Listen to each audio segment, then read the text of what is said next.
1968, Apollo 8 went to the moon.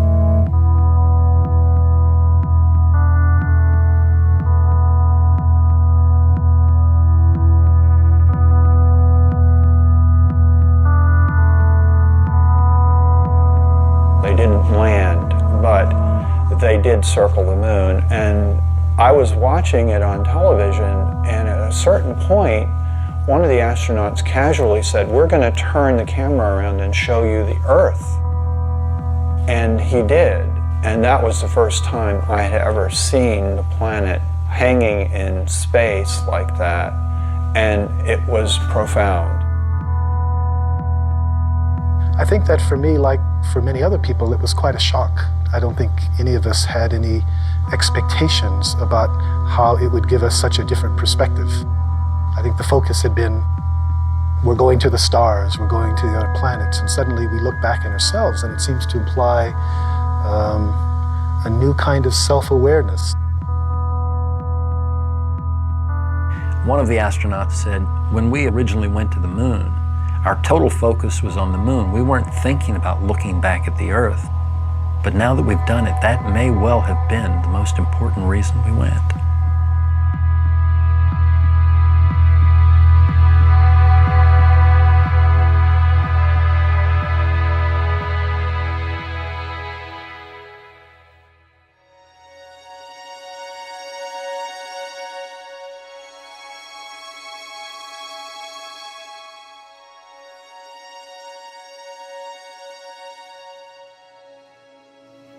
Oh, golly, I remember going through launch, which is an overwhelming experience.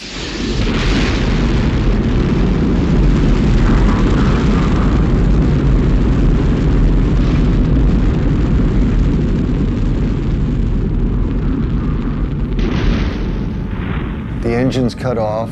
I felt myself floating out of the seat. I floated over to the window, looked out, and we were coming up over the coast of Africa. And that's when it hit me. I'm in space. And, you know, I just got incredibly excited because it's something I had dreamed about since I was 6 years old.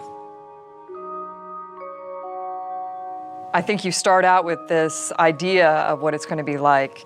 And then when you do finally look at the Earth for the first time, you're overwhelmed by how much more beautiful it really is when you see it for real. It's just like it's this dynamic, alive place that you see glowing all the time.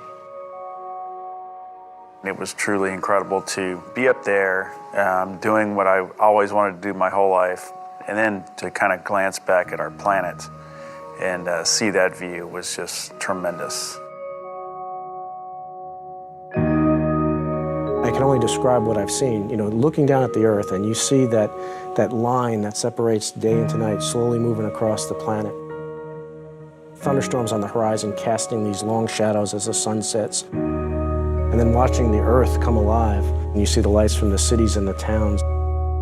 The events you see from space, like flying over thunderstorms, looking at them from the top, were spectacular. Like a fireworks show going on and you're looking at it from the very top. You know, shooting stars going below us or you know, dancing curtains of auroras. It's just very hard to describe all the, you know, the colors, the beauty, the motion.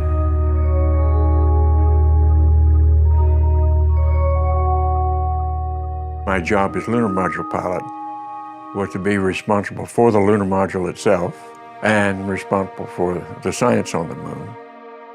So when we started home, I had a little more time to look out the window than the other guys because most of my responsibilities were completed.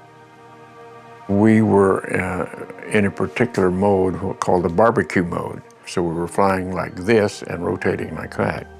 What that caused to happen was every 2 minutes, a picture of the Earth, the moon, the sun, and a 360-degree panorama of the heavens appeared in the spacecraft window.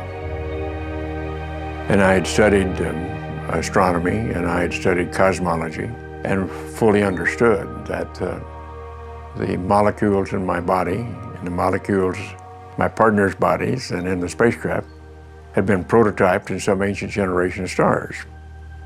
In other words, it was pretty obvious from those descriptions we're stardust. Well, that was pretty awesome and powerful, particularly since I had a little more time at this point to be reflective and to think about it. Awe, I think, is one of those words that you have a better understanding of once you see it, too. I felt like, you know, using the word awesome was totally appropriate when it came to describing what the planet looks like.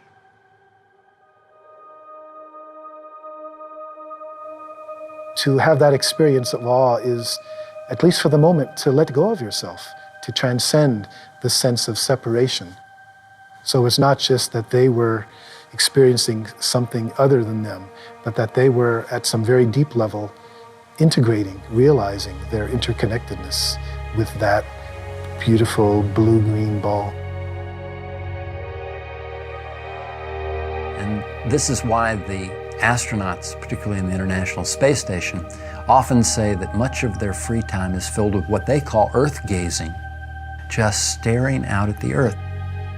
They can stare for hours because the changing scenery, the interactivity of the biosphere, all of this has an incredible aesthetic impact. The beauty of seeing Earth as a planet, as opposed to being down here among it, is a wonderful experience to then start to get into what we call the big picture effect or the overview effect. I was flying cross country from the East Coast to the West Coast in the 1970s. And I was looking out the window, and as I was looking down at the planet, the thought came to me, anyone living in a space settlement or living on the moon would always have an overview. They would see things that we know, but we don't experience, which is that the Earth is one system, we're all part of that system, and that there is a certain unity and a coherence to it all. And I immediately called it the overview effect. You do, from that perspective, see the Earth as a planet. You see the sun as a star. We see the sun in a blue sky, but up there you see the sun in a black sky. So yeah, you are seeing it from a cosmic perspective. We've been evolving from the beginning of civilization to a larger and larger perspective of life on the Earth. But the next natural evolution is understanding the life in space. That is, the fact that the Earth, as Buckminster Fuller used to famously say, is a spaceship, spaceship Earth. We are in space already. It's just that we haven't brought that into our perspective as we live here on Earth. The overview effect is simply the sudden recognition that we live on a planet and all the implications that it brings to life on Earth.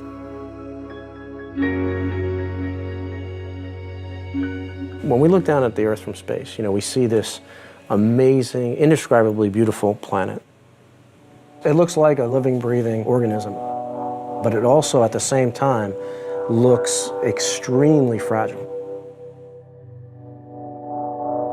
Because you go outside on a clear day and it's the big blue sky, and it's like it goes on forever, right? And how could we possibly, put enough stuff into it to fill it up with things that really change it? And yet, you see it from space, and it's this thin line which is just barely hugging the surface of the planet.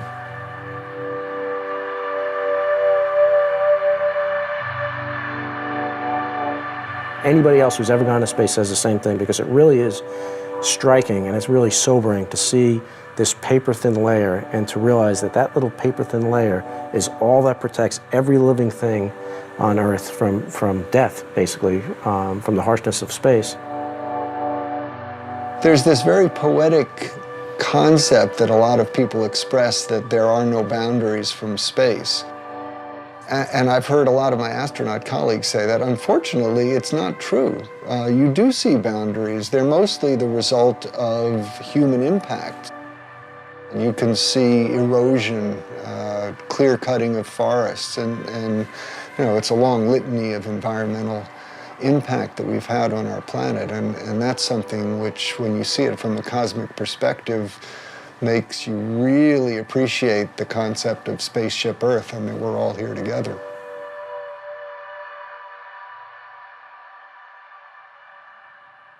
After I came back and tried to understand what this experience was all about, I could find nothing in the science literature about it and nothing in the religious literature that I looked at. So I turned to the local university and asked them to help me with what I saw. And when they came back to me a few weeks later and said, well, in the ancient literature, we found a description called Salvakapa Samadhi. And they said that means that you see things as you see them with your eyes, but you experience them emotionally and viscerally as with ecstasy and a sense of total unity and oneness. And I said, well, that's exactly what the experience was. And so it's rather clear to me as I study this, it wasn't anything new, but was something that was very important to the way we humans were put together. Many of the great wisdom traditions of the earth have pointed to what we're calling the overview effect. That is to say, they have realized this unity, this oneness of all life on earth and of consciousness and awareness. Within the Western tradition, I think it's quite new and quite shocking because there's been much more of a sense of separation. But if you look at other non-Western cultures, especially in Asia, the emphasis on those has always been on realization that the self and the world are not separate from each other, but that they're really interconnected, that the individual self and the species as a whole is a manifestation of the larger whole. As you go into your mind in a contemplative way, the sense of the living reality of the planet becomes obvious. You become more in tune with the natural world. This is very akin to the direct perception that the astronauts have. So it's no wonder that many people have likened the overview effect to a spiritual or meditative experience, although it's not exactly that. It's a cognitive shift that very often can produce a kind of meditative experience.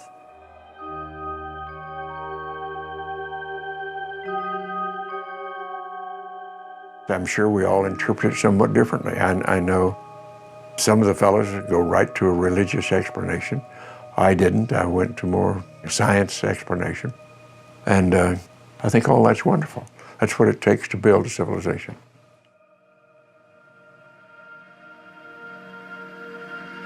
This view of the Earth from space, the whole Earth perspective, I think is the true symbol of this age. And I believe that what's going to happen is there's going to be a greater and greater interest in communicating this idea, because after all, it's key to our survival. We have to start acting as one species with one destiny.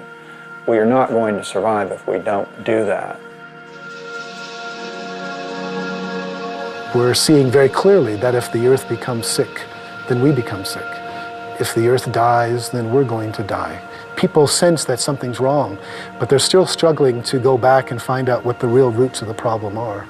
And I think what we need to come to is the realization that it's not just fixing an economic or political system, but it's a basic worldview, a basic understanding of who we are that's at stake.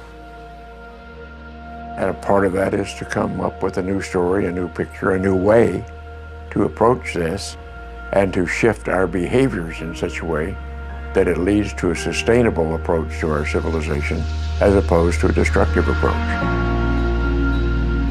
It is a fragile planet, and if we don't take care of it and we don't work together, then we are going to have bigger issues than we have now down the road. On a grand scale, that's, we're basically all living in this one ecosystem called Earth. And everything that you do on one side of the ecosystem affects the other side. And that is a new way for living for most of humanity. We humans are responsible for ourselves, and if we are endangering our future, then we've got to learn how to do it differently and to go forward into a sustainable period. And right now, that seems very difficult to see how it's going to be. But we've got to work on it. When I was above the space station, looking down at the space station, looking down at the, against the Earth, and seeing this, amazing accomplishment, I was thinking, wow, there was 15 nations that worked together to build this amazing orbital complex in space. And if we can, take these 15 nations and do this amazing accomplishment, imagine what we can do by working together, by setting aside our differences for a common goal to overcome some of the challenges facing our planet.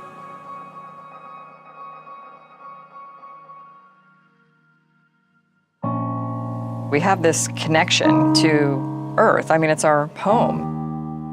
And I don't know how you can come back and not, in some way be changed. It may be subtle. You see differences in, different people and the just general response when they come back from space. But I think collectively, everybody has that emblazoned on their memories, the way the planet looks. You can't take that lightly. It really, you realize that you've been blessed by the opportunity to see that. It really does look like this beautiful oasis out in the middle of nothingness. And if you have a chance for your eyes to adjust and you can actually see the stars in the Milky Way, it's this oasis against the backdrop of infinity, of this just, enormous universe behind it. And it's, really a very moving experience to be able to see that with your eyes. You look back at it and it's placed perfectly from the sun to take care of us, and you kind of take that reverse roll on about, okay, well, we need to be taking care of it too, so that it can continue to do that for us. And I don't know how you can't have a greater appreciation for it after you see it that way.